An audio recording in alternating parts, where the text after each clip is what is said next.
Hello, everyone. We are going to talk about chapter 16. And chapter 16 has a lot of material. So I decided to break this down into two shorter lectures. The first one on the Gilded Age and really on urbanization, and the second one about the transformation of the West. So let me share my screen and we can get started. All right.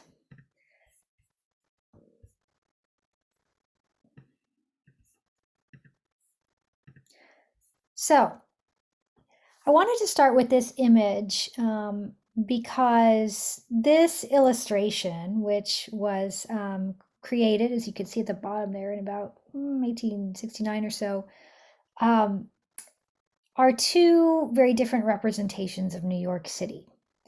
The top is a more kind of utopian kind of vision of sunshine, of the kind of possibilities of these and incredible kind of growth and wealth that was accumulated in a place like New York City.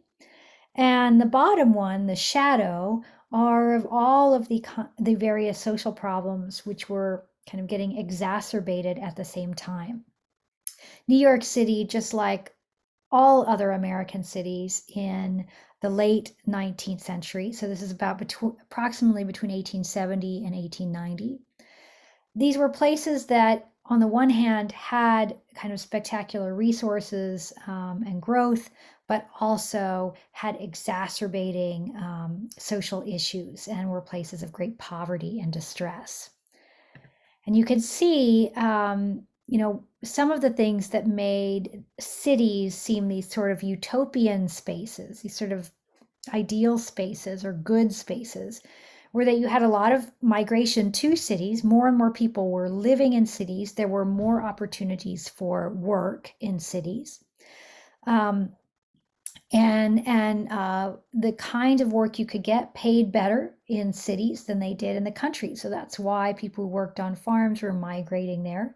You also had kind of the beginnings of a kind of mass immigration. We'll talk more about that a little later, but keep that in mind. And you had these new technologies, all of these new the growth of the oil industry and textile industries, the growth of factories. They were creating all of these consumer goods that were now more readily accessible to a wider population, and more people were working in the factories that created those things. And so the people, the capitalists, the people at the top of those systems were accumulating a vast amount of wealth. And you could see the growth of these um, kind of wealthy neighborhoods on the outskirts of places like New York City and other major cities in the country. So, as Foner points out, this is a time when the country as a whole is kind of transitioning away from a more kind of agrarian republic to an industrialized urban country. And the other facets of the cities, though, the problems of cities were also becoming more and more clear. And so, as a lot of workers came in, there was not adequate housing to begin with. So a lot of housing was kind of quickly built. It was not built very well. So these sort of tenements were sort of hastily put together, very unsafe, often kind of overcrowded buildings that existed in the poor neighborhoods of cities. The laborers who worked in these factories had incredibly long shifts, 12-hour shifts. They had, for very low wages, they had no kind of safety protections. There were very little regulations to make sure that these kinds of spaces were safe or would provide decent wages. And so you also had no limits on, who could work. So that's why you had a lot of children working in factories. So kind of the worst excesses of labor exploitation were happening in this era. And then with that, you had kind of the rise of crime. And sometimes when writers would talk about cities, they would talk about the anonymity, that you could kind of get away with certain things in cities because you were part of these mass crowds and you wouldn't be easily identified.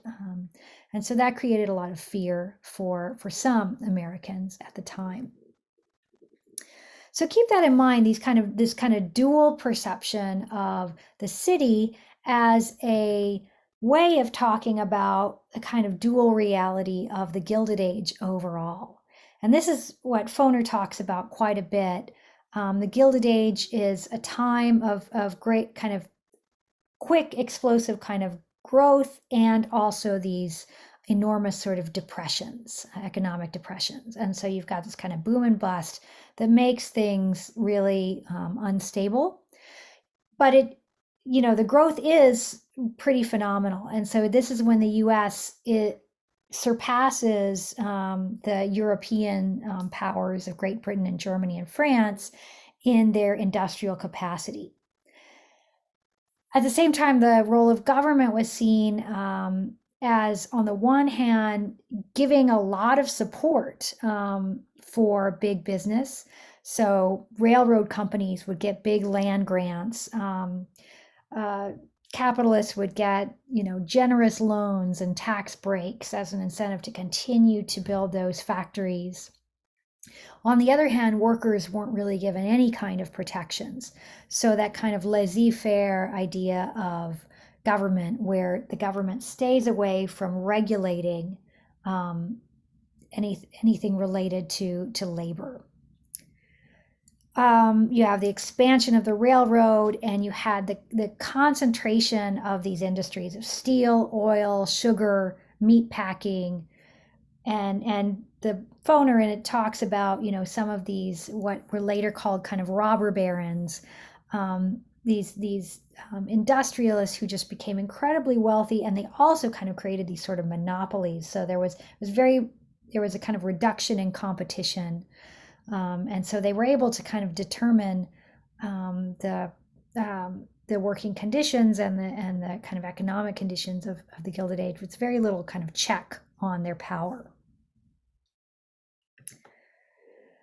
So, but more and more people needed to work in factories, and so by 1900, you've got about half of laborers in manufacturing and in big factories. The factories were not new to this period, but the size of them really increased. And then you also have this increasing inequality. So 1890, as it says here, the top 1% gets about the same amount as about the bottom 50% of the population, and owns also more property than all the remaining 99%. So incredible gap between this very kind of tiny top 1% and the rest of folks. One of the kinds of philosophies that supported this economic climate was called social Darwinism. So keep that term in mind. That's an important term to remember when you're looking through Foner. And as he talks about, it's this idea of survival of the fittest, this idea that kind of endorsed competition as a kind of extension of Darwin's evolution. Now, Charles Darwin never talked about people when he talked about his idea of the survival of the fittest, but other folks like Spencer, like Graham Sumner, would apply those ideas to human society.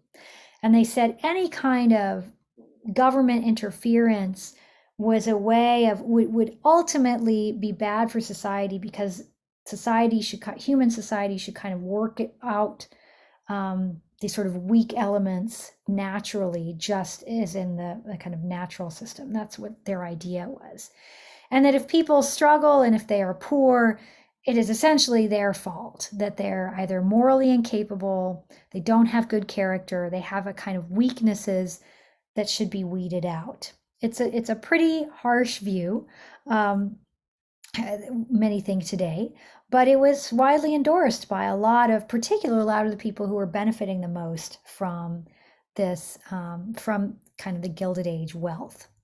So, and it had a big impact on public policy. So you don't see a lot of cities don't have any kind of poor relief. Um, and the charity that it did exist came from private organizations, religious organizations or otherwise, and it was very, very limited. So there's very little kind of safety net in this society. This is a quote from Sumner that kind of encapsulates some of these ideas that um, this idea that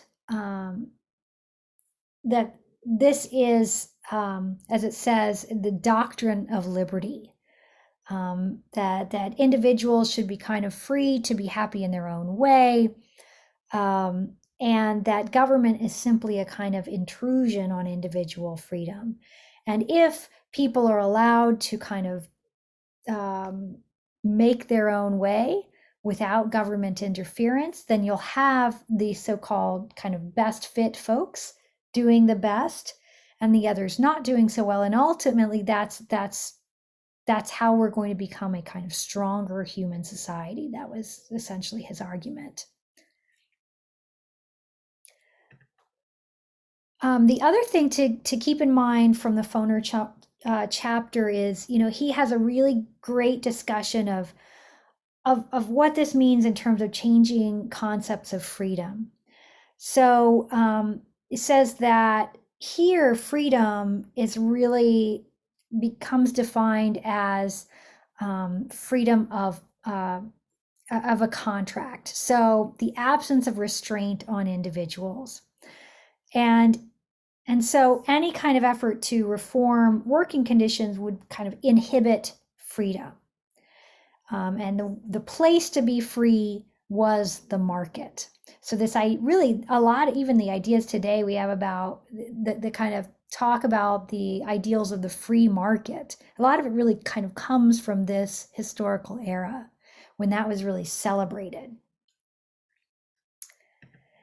And the 14th Amendment itself gets sort of revised in how it's interpreted in a series of Supreme Court cases that the Foner chapter talks about. And remember that the 14th Amendment emerged in Reconstruction as a way of advocating for better conditions for formerly enslaved people and protecting their civil rights. But in these cases, what the 14th Amendment comes to mean is really establishing, as it says here, liberty of contract. And so that amendment is used in case after case to rule against any kind of state regulation of business. And it kind of essentially comes to protect corporations more than it comes to protect individual people during this era. Meanwhile, of course, a lot of laborers, a lot of working people were reacting to these conditions and were increasingly alarmed at the growing inequality and were very, very concerned about labor conditions. And so you have a number of both organizations and reform efforts and even kind of popular literature that starts to talk about alternatives to what they're seeing as a dystopia, because for sort of the great industrial powers, this was seen as a kind of utopia, right? This was an expression of the liberty of the free market. But labor organizations were seeing the kind of dystopian elements of the Gilded Age. So one really important organization to keep in mind is the Knights of Labor. So it's the first labor organization that is organizing workers who are classified as unskilled. So a lot of other kind of workers like blacksmiths or other kinds of artisans, they already had some kind of protections. They had these groups that they could work together to kind of help ensure better working conditions and decent pay and all of that. So they were a more kind of protected group. But all these folks in these new factories, a lot of them didn't have that kind of apprentice system. They weren't in these kind of guilds, and so they weren't organized at all. And they were the ones who were the most vulnerable to exploitation. So the Knights of Labor comes in and really organizes this group for the first time. And the other thing to keep in mind about them is that they are organizing women workers and Black Americans who are working in these factories as well. And this is the first time, because a lot of those guilds were really exclusive. They were really about they were really for white men. And so the Knights of Labor was really much more inclusive and really important in that regard. And it becomes the largest labor organization in this period. And some of the things that they advocate, the 8-hour day, currency reform, kind of public employment. So when there's a big economic depression, that the government could employ people and help kind of to give them some wages until the economy recovers. Things that we'll see, right, play out in the 20th century. But these were ideas that they had. One of the other things that they really pushed for was Labor Day, which we just celebrated, of course. So that's one of those kind of manifestations of their advocacy. And they were really defining freedom distinctly as well. So they would rewrite the Declaration of Independence that would say, instead of life, liberty, and the pursuit of happiness, they defined it as life and the means of living, liberty, and the conditions essential to liberty. So think about the difference in that definition of one of the inalienable rights of the Declaration. There were the kind of growing socialist movements in the U.S. Socialism had already been kind of well known in Europe, but now it's becoming Americanized in some sense, and this was, this had pretty interesting implications further along in U.S. history as well. You had Edward Bellamy wrote this novel called Looking Backward, and it's honestly kind of a boring novel to read. A lot of utopian novels are, because he's somebody who kind of falls asleep, wakes up 100 years later, and all the struggles that he perceived in the Gilded Age have now been solved. And he goes around and asking people how they fixed everything. And so what he's doing in that kind of narrative is, of course, kind of giving a sort of blueprint of what he imagines as a much better society than the one that he's living in.